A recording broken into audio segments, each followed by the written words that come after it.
Ayaz ota. Oo. Qayoqqa?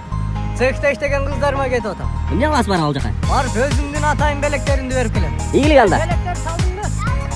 Aa. Ne.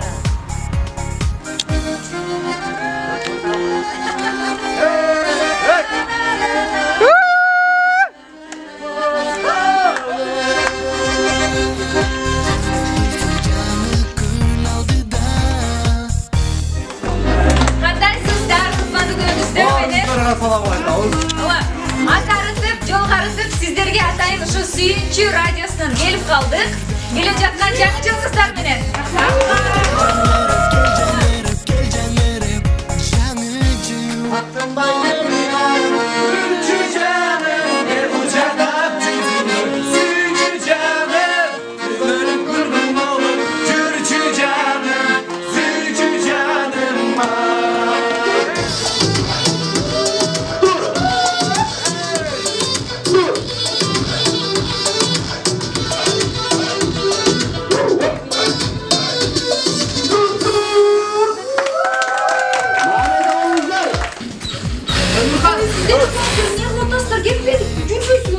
Amen, Ayazat kajardan beri oldu.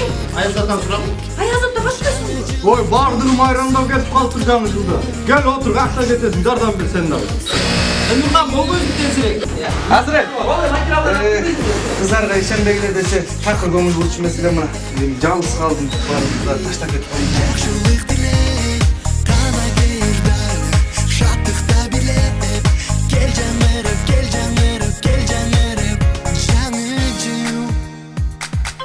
Suyuncu radyosu